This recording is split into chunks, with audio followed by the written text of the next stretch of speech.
ఈరోజు చంద్రగిరిలో జరిగిన యోగలం కార్యక్రమంలో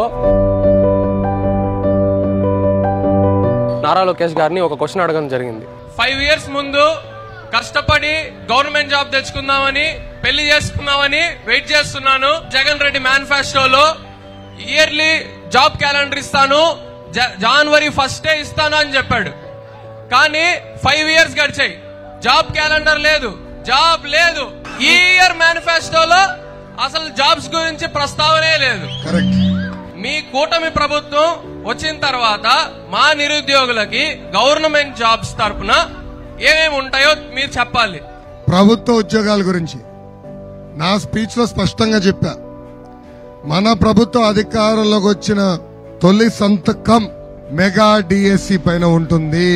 ఆనాడు చంద్రబాబు నాయుడు గారు వేసిన నోటిఫికేషన్ కూడా సక్రమంగా అమలు చేయలేదు ఈ ప్రభుత్వం. సో యువత చాలా ఇబ్బంది పడ్డారు.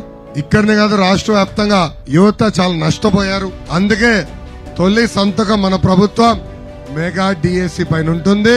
తప్పనిసరిగా దాంట్లో జాబ్ కొట్టు, నీ పెళ్లికి నన్ను పిలవాలని ఈ సభాముఖంగా కోరుతున్నా. థ్యాంక్ యూ అన్నా.